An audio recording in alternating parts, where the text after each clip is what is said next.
Welcome to the Fullerton Unfiltered podcast. Brian will be along shortly. I'm Mr. Producer, and I want to make sure that you are setting aside some of your profits from the season for continuing education, for investing back into yourself and your team. One way to do this is through the training courses, videos, and modules offered at lawentrepreneur.academy.com. When you visit the site, and I'll make sure that there's a link in the podcast description, what I would like for you to do is to click on the store link and take a look around. Make a note of what interests you or what you think the guys on your crew would benefit from. Then come back on Black Friday and Cyber Monday for our best deals of the year.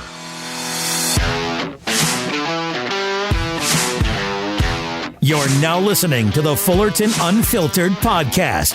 Straightforward, no-nonsense business advice. Completely unfiltered. Grow your business. Grow your life. Now, here's your host, Brian Fullerton. Hey, what's going on, guys? Welcome to another episode of the Fullerton Unfiltered podcast. It is your host, Brian Fullerton here, hanging with you guys, and good morning. Well, guys, today, super excited about having another great guest for you guys lined up on the show, jumping right on into it, all the way from beautiful Bangor, Maine. We got Nick Haggerty joining us. What's up, brother? Good morning. Hey, how are you? Hey, doing good, man. Just get ready for the big day. You know, Equip Expo. It's all coming down the pike as this podcast comes out. I believe we're going to be releasing this Equip Week, so we're probably all walking indoors to check out all the latest and greatest, man. But it's kind of like funny future recording the podcast episodes, if you will, right? So it's going to be a good time. But what real time? What do you got going on this last couple of days and this week, man? How's business going? It's going good. We're putting in bids for snow, getting bids. So that's very exciting, and got some fall cleanups too. Yeah, absolutely. What's I glossed over it at the beginning, but give me your full company name, your background, how old you are. Let's get some of those stats because people always like to know who they're listening to. Yeah, my name is Nick. I'm the owner of Pine State Lawn Care in Bangor, Maine, and we have been in business for a year now. I've been doing landscaping and lawn maintenance for the past 4 or 5 years, just kind of on the side through high school and whatnot. But we've actually incorporated and everything, and we're getting going here. That's awesome. So you're 21 years old, brother. That's incredible. Yeah. Yep. Yeah. Well, so how long have you been cutting grass and doing landscaping? Since about 8th grade. So I'm pretty young, our early teenage years, and just been doing it through my teens. And I realized that I wanted to do this full time. I was actually in IT for a bit as a system administrator. Oh, okay. And I did that for a couple years, and I realized this was my passion and decided to pursue this full time. Dude, that's awesome. That's awesome. We just had James Fritz on last week or 2 weeks ago. Did you hear that podcast episode? He's an IT guy. Yes. Yeah. Oh, yeah. Yeah, and he's got a good job. He's got a good setup and grown a quote unquote part-time side hustle to $1 million this year, which is just super awesome, super impressive with 8 to 10 guys working for him. So yeah, man, that's awesome. Well, how's things going in Maine? I mean, you guys are all the way up in the Northeast, right? That's is it cold yet? You guys getting snow yet, for crying out loud? No snow yet, unfortunately, but we're getting some 40-degree days. Yeah. And we got leaves falling like crazy. So it's coming soon. Is leaf cleanup a big part of your guys' business, or could be a big part of your business? I'm always impressed with how many leaves are in the Northeast up there. Yeah, definitely. We have a lot of guys with the leaf box setups and with like the baggers, especially. A lot of those Billy Goat vacuums. Yeah. So, leaf cleanups are a big part. And like you were saying a couple of podcasts ago, a lot of it's one-time cleanups. We don't do it through the whole year like down south. Okay. Yep. Well, towards the end of the year. It's usually one big cleanup. Wow. Yeah. That's awesome. That's awesome. Yeah, we Liz and I have some friends in Rhode Island, and is it New Kingston or something like that, or Kingstown? I was just driving around from the airport to their house, and we're just visiting them once or twice a year. And the amount of leaves on the ground, I'm just thinking to myself, like, it just looks like manna from heaven, you know? I'm like, look at all this money, you know? Like, yeah. I'm going to bring my leaf cleanup set up here after we're done with ours, you know, head over to Rhode Island, Vermont, I would imagine Maine, Connecticut. So beautiful over there. The trees just look absolutely gorgeous. So do you guys get some good landscape out there? Is it really nice, like countryside or like hills and mountains? What do you guys got going on? Where I am is a lot of flatland. I'm in central Maine. Once you get up north towards like Millinocket area, you have Katahdin, which is our big mountain, and that gets hilly out there. Okay. But where I am, it's pretty flat, so not much complicated terrain. That's cool. That's cool. I've never been to Maine, but I'm sure I'll be out there one day. You know what I mean? So that's a beautiful part of the country, going out to the Northeast, New England states, Martha's Vineyard, all that mess and above. You know, so that's awesome, man. Well, dude, you got. Yeah, go ahead.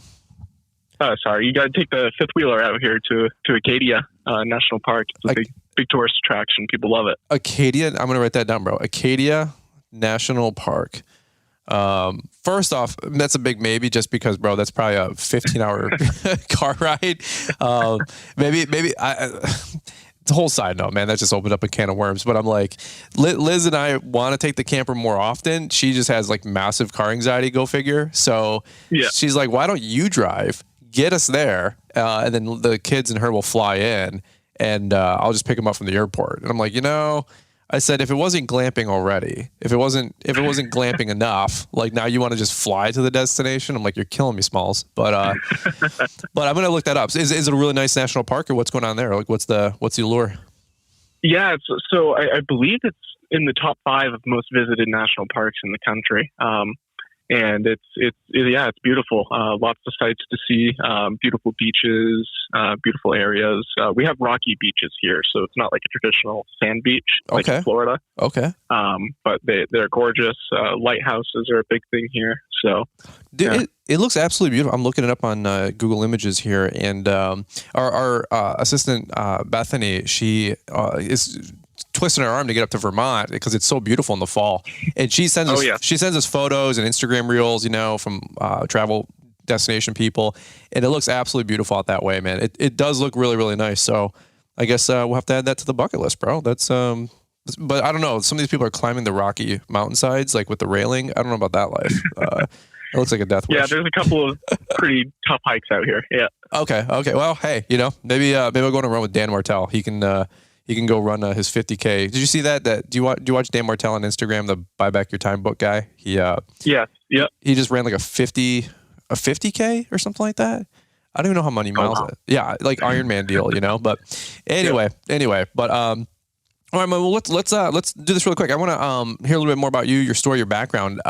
Before we do, though, I'm going to kick it over to Marty, Mr. Producer, so we can hear from today's show sponsors, announcements. A lot of good things going on. Real time, if you guys are listening to this, I believe this podcast episode we're going to drop at Equip Expo.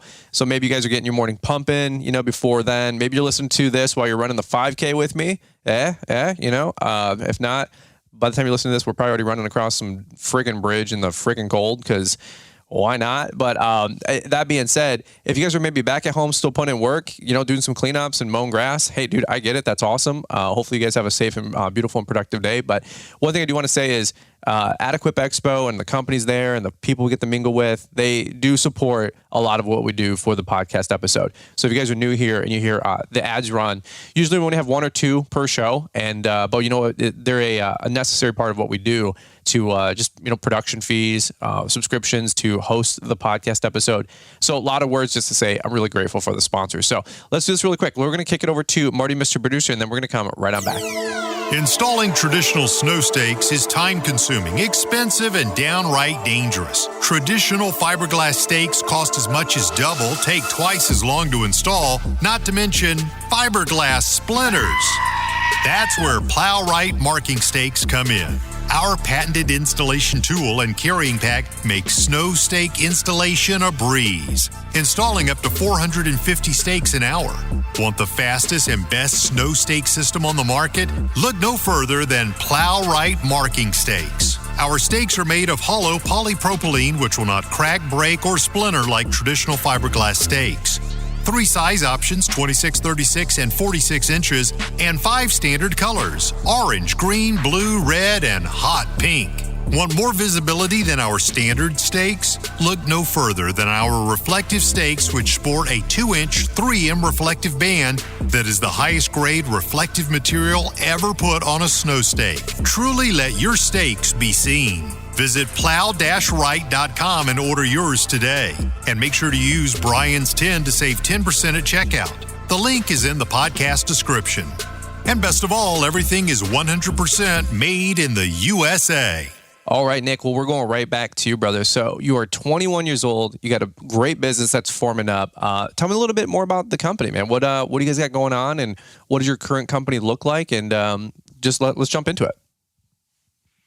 Yeah, so we have a good thing going on here. We got about 15 clients right now this year. They're all large sites mixed with commercial and residential. Our residential sites are about 1 to 2 acres. Some of them get up to 3 acres.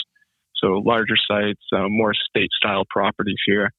And we have our commercials as well, and the HOA, which is about 3 to 4 acres as well. So that's taking awesome. care of some big sites here. Yep. As all those residential and commercials, big sites, how did you kind of come into that type of clientele, especially so young? It seems like most guys are trying to get those kind of sites. So what have you found working so well for you to get dozen to 15 of them so quickly? That's awesome. Social media marketing has been a big thing for us. Starting up our Facebook page and posting on that, trying to be consistent with it. But and also cold calling has worked for us really well.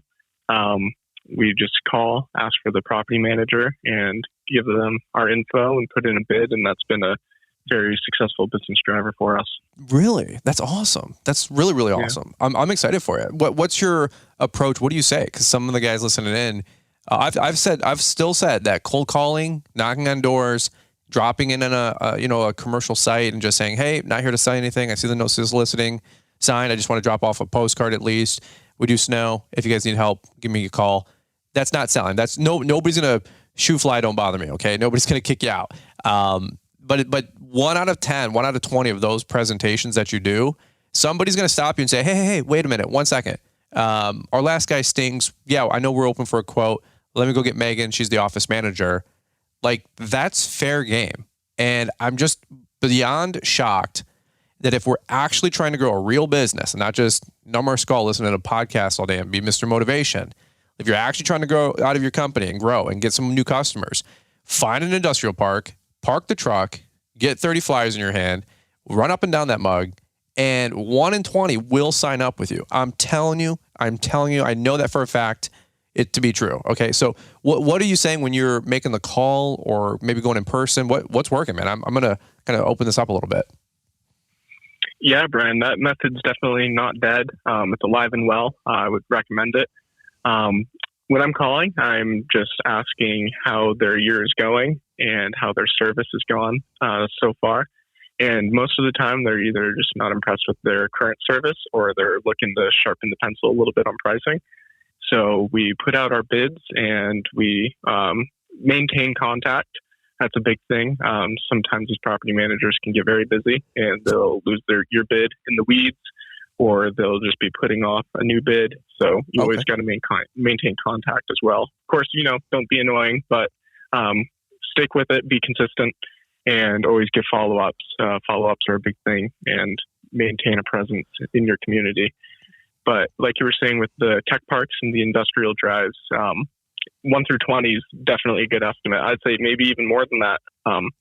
With flyers, business cards, and cold calling, you can get a good amount of clients on your roster from that. Dude, that's awesome. That's awesome. When they say yes, what's your approach from there? Are you giving them a bid in person? Are you getting their contact info and walking around the site and then take some stuff back and then get them a quote a day or two later? What are you finding working these days?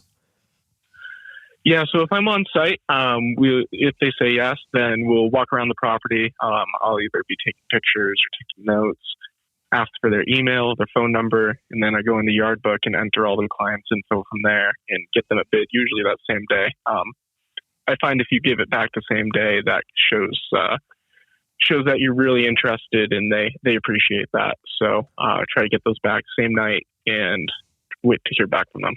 Yeah, I love that. We, and by the way, I know it works, not only hearing the testimony from Nick, but also ourselves. We have our second round of Postcard Mania flyers, postcards going out for a commercial site management for the snow postcard, which I still have to upload to the website. Forgive me, folks. But if you reach out to Postcard Mania, they can possibly get you that template and, work with you a little bit. Just yesterday, we got 2 more calls, 2 new leads, and actually 3.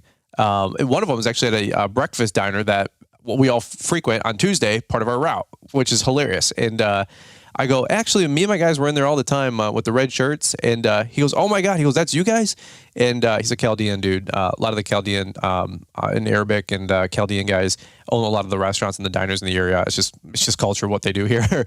So he's like, they're cousin, bro. They're whatever. Doing a horrible representation. But anyway, all my Michigan folks just roll their eyes, bro. But that's just the culture. But he calls me up and I said, Tony, I said, we eat all the time on Tuesday. He goes, I thought that was you guys. He's like, bro, give me a bid. And he's a really cool dude. I've befriended that guy in the actual restaurant. So I know they work. We got 3 leads yesterday. I got to actually work on those snow quotes today. We're recording this podcast on a Friday. So real time, hopefully give me a shot at a Equip Expo. Say, hey, did you get those snow quotes? And I'll let you know. But man, that's freaking awesome, dude. I'm so excited for you.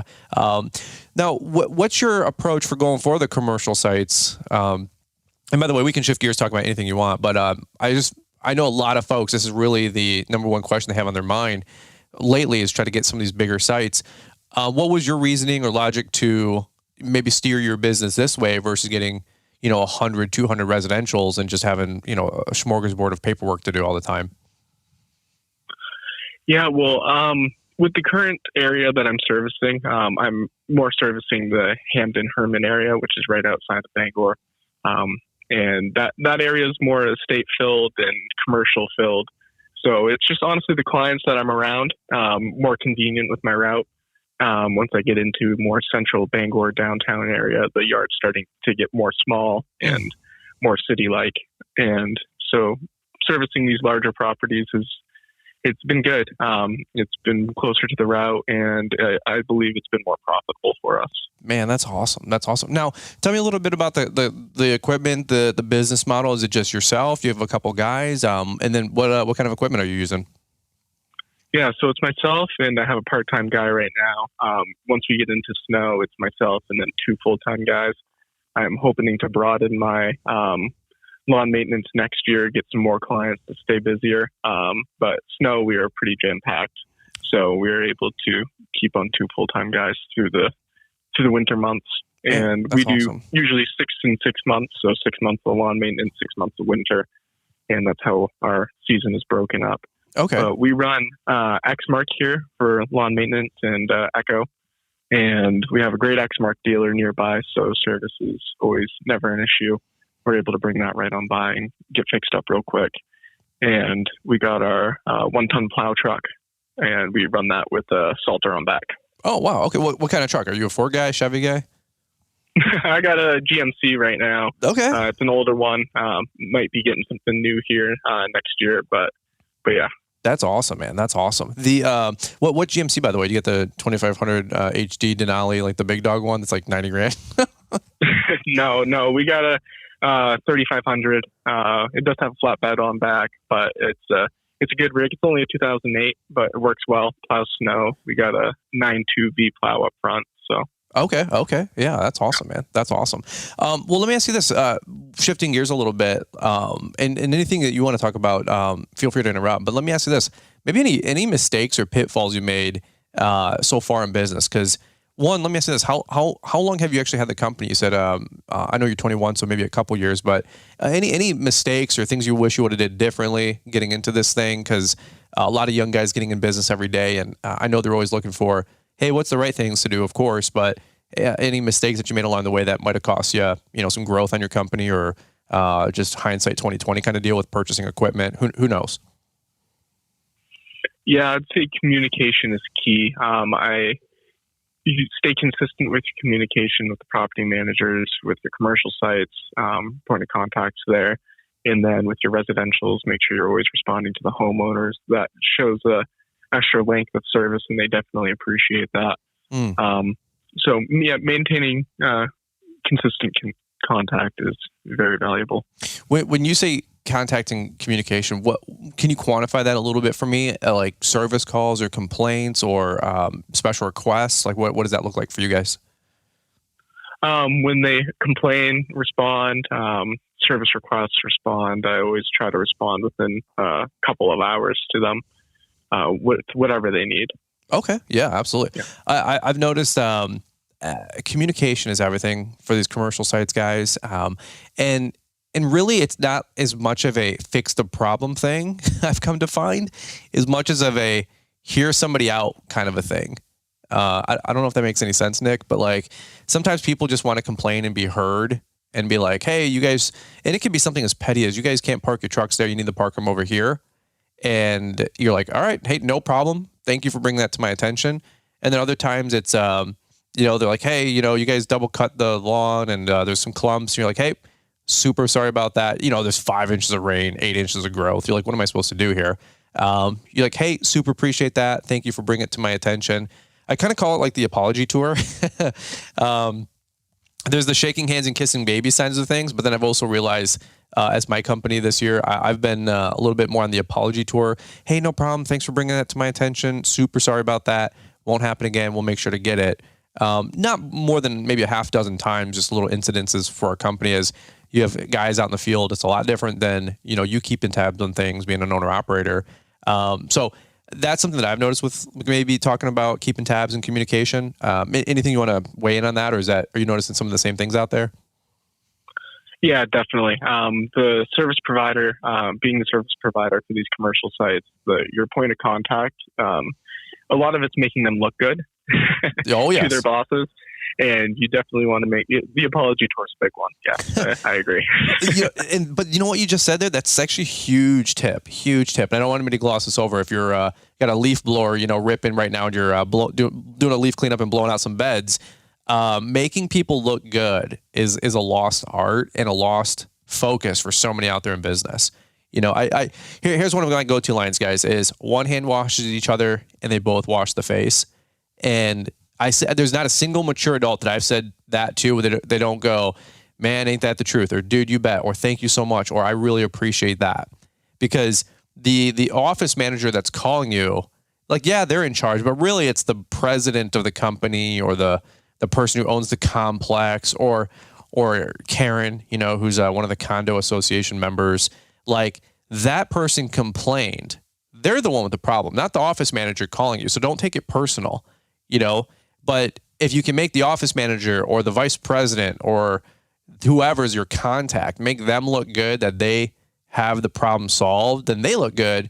And you're going to keep that relationship a lot longer. You're going to keep that client a lot longer than maybe somebody else who just says, hey, well, this is just the way we do things here. And it's like, dude, sometimes that office manager just wants to be heard. And then they'll advocate to the president of the HOA or the owner of the company saying, no, these guys are actually really good. They're not perfect, but man, I'm telling you what, they're 10 times better than the last company. So like one hand washes each other, they both wash the face. Like, treat people right, treat people nice, and like help make them look good. And then by doing so, I promise you'll not only get new contracts, new business, but also keep those contracts and keep that business. Nick, any thoughts you want to weigh in on that one? I love what you said there. That was money. Yeah, that's been the most valuable thing for us. Keeping that good look for the point of contact has proven well. We've had a property management company here who services commercial sites for real estate investors. And each time they've constructed a new building, we've been the first one they've contacted to continue lawn maintenance and snow removal each year. So we've just been getting annual contracts coming in. And it's been a key for us in business. Absolutely, man. I love it. Well, let me ask you this, man. Maybe just shifting gears a little bit. Where do you plan to take the company in the future? Or do you plan to keep growing this thing? More landscaping, more lawns, more commercial, more snow? What? I know you said at the top of the hour you were locking in those snow contracts. So it sounds like you're on the grow. But what is exciting you right now about the green industry and your company? Yeah, our goal is to hopefully get a foreman here. The guy that I keep part-time through the summer months, I'm going to hopefully train him up to have his own rig next year and take him out with the other full-time guy we have during the winter and bring them on, have them going, have me going with them occasionally throughout the week. That would be the goal overall, is to get a crew here probably by next year. And then talking 5 years out, hopefully 2 to 3 crews in the future. Man, that's awesome. That's awesome, dude. Well, good for you. Well, yeah. Well, open mic, man. Anything you want to share with these guys, right now. I know you and I actually, we had the rebook from yesterday. I mistakenly thought we were doing a coaching call. So if you guys ever book a call, do me a solid in the notes, write coaching call or podcast. If I invite you to be on the podcast, just write podcast in the little Calendly link that I give you. That was not Nick's fault. That was my mistake, because he's like, no, dude, we're doing a podcast. So thanks for being flexible with me and circling back this morning. But open mic, man, anything you want to share with these guys while we got you on? But dude, it's awesome to see the growth that you got going on with your company. Yeah, I just want to give a huge thanks to you. Your resources at Entrepreneur Academy have been very helpful to our business. I have the commercial snow and commercial lawn contracts, and those have been proven vital for us, especially the snow contract. You're getting a lot of good information, especially out of pricing on those contracts. And of course, that can vary by area. But those prices have been very, very consistent with industry average in our area and have allowed us to get these bids that we've been putting in. Man, that's awesome. That's awesome. What, if you don't mind me asking, what contracts, commercial or snow or both? Yeah, commercial snow and commercial lawn. Commercial snow has been probably our best moneymaker, at least. But there's potential in both of them for any business, and I would recommend those. Let me ask you this, kind of a weird question, but similar topic, not a trick question. You're bidding a lot of these commercial sites. You have more than a dozen, 15, 20 of them going on here. Probably bid just as many, or if not twice as many. You're not going to win them all. So you're running the gamut. You're fresh in this conversation of commercial clients. Could you imagine sending somebody back like an email, text paragraph, like, "Hey, here's our rates." Like what those resources have done for you to make your company look next level professional. Could you imagine getting the kind of clients you have right now without those kind of resources, I guess is my question? Honestly, Brian, no, I couldn't. I think it gives us a great edge with those contracts, how they're laid out, the format and the pricing. Giving that to these site managers of these businesses or of these HOAs has proven a huge advantage. And I'll get responses from some of them with how unprofessional some of the competitors' bids have looked. Yeah. They'll send like a paragraph, like you said, in like I say, a Word document or a text message. This gives you a format and a structure to go off of, and they really appreciate that because that will give them a breakdown of what the year will look like. Yeah, amen. Well, no, I'm so glad to hear that, because my God, folks, I didn't have this stuff just 4, 5, 6 years ago in my company. Okay, like I was telling Nick when I was like, "Hey, let me get your stats again," because I talk to so many folks. I just want to make sure I get your guys' info right. And he's like, "I'm 21," and I'm like, "21?" I'm like, bro, at 21, I was dumb as a stump, I don't know what I was doing. And I'm thinking to myself, if I could have had the resources we have today at launchpreneuracademy.com, or pick your guy, pick your person, pick your guru, okay? But if I could have those resources, of course you got to do the work, but just if I had like the documents and the resources, which I feel a lot of times are really that make it or break it to making your company look good. My gosh, like where would my company be today? So I don't ask Nick to share that testimony to gloat about our resources. What I do ask him to share that testimony on was how it can help you guys change how you present yourself to those companies. Because like you said, Nick, what I do is I always ask the questions that other people aren't willing to ask. And when I'm bidding something, whether I get it or I don't, or even the initial conversation, I say, "Hey, send me your last contract. Send me your last guy's proposal. Let me see the budget. Give me some numbers to work with." And a lot of that seems to be really taboo for a lot of people. They're just not willing to ask those questions. I 100% will say, "Hey, what was your budget? What are we looking at? Send me the last guy's contract. Hey, if we don't get it, can you send me the other guy's proposal? I'm always looking to get better."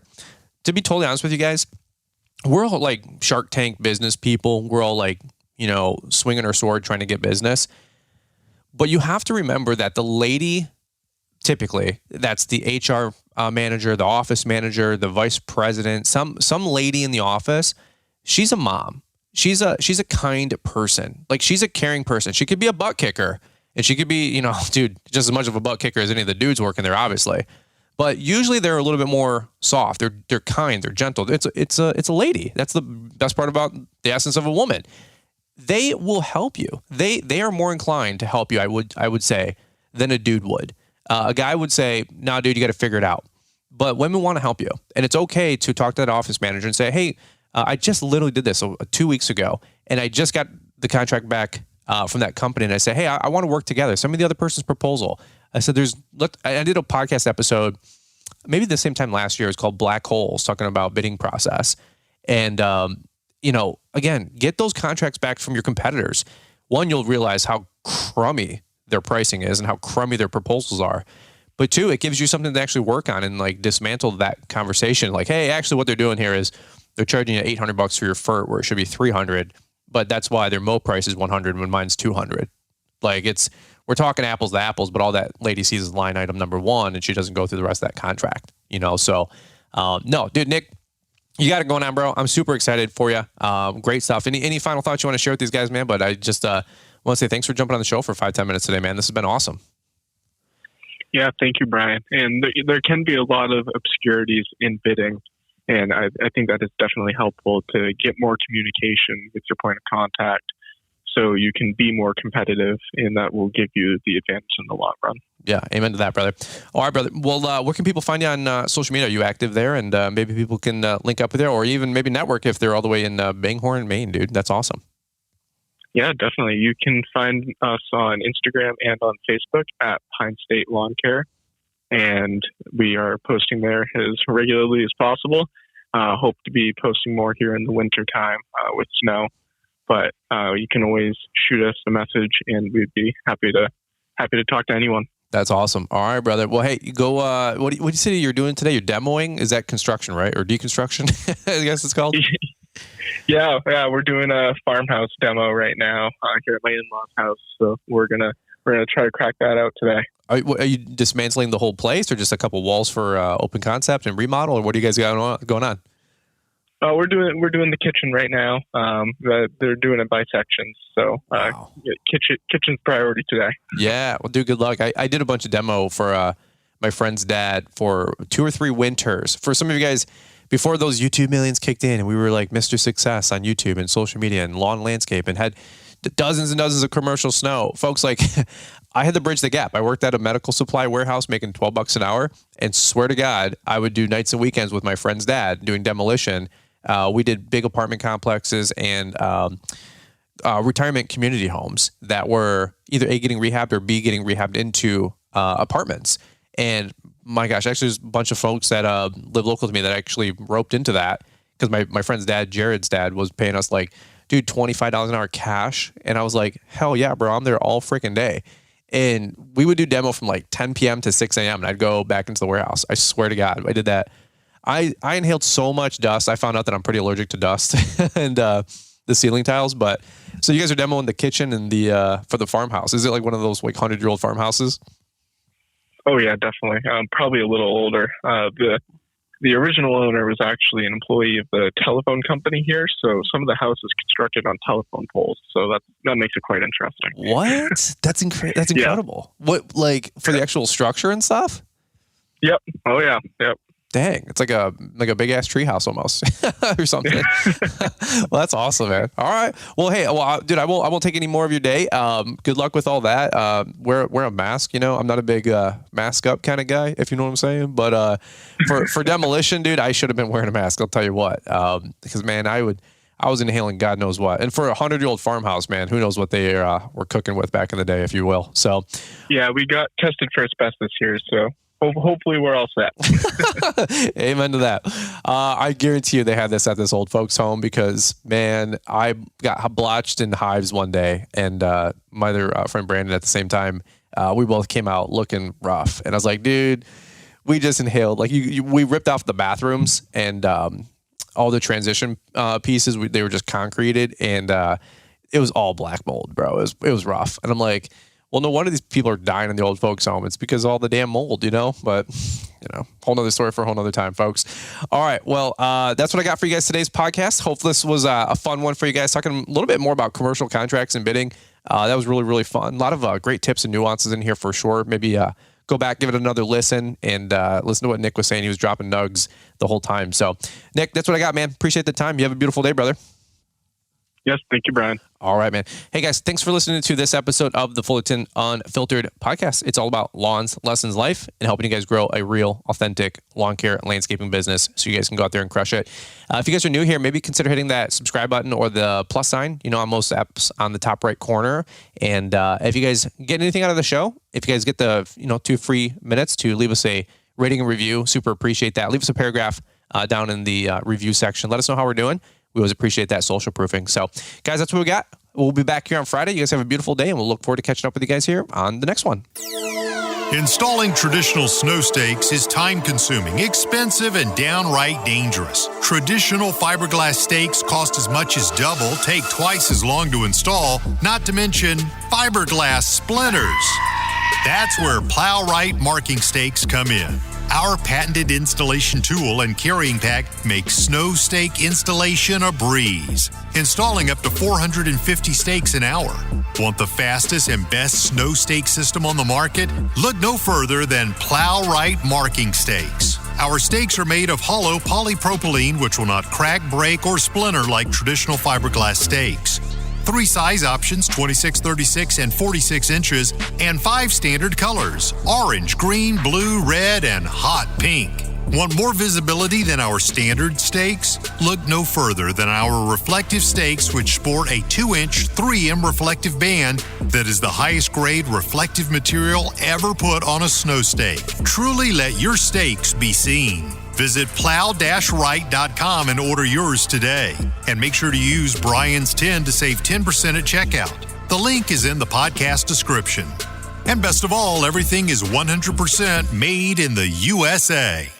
This is your invitation to Lawntrepreneur Academy Live 2023 in Novi, Michigan, Saturday, November 11th. The lineup is power-packed. You won't want to miss it. Learn from incredible speakers like Leroy Maines, Keith Kalfas, Caleb and Brittany Allman, Sam Gimble, Weston Zimmerman, and Jeff Joyner, just to name a few. Tickets are on sale now, and hurry because seating is limited to just 300. Hey, what's up? It's Keith Kalfas. Get your tickets now for the 2023 Lawntrepreneur Academy Live.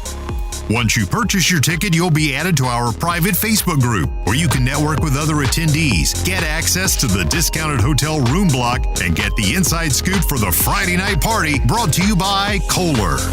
Thank you to this year's sponsors, Exmart, Sure Track Trailers, Yard Book, and Boss Snowplow for helping to bring this incredible event to life. We can't wait to see you November 11th, Novi, Michigan, at Lawntrepreneur Academy Live 2023. Get your ticket today at lawntrepreneur.academy.com or use the link in the podcast description. Lawntrepreneur Academy Live.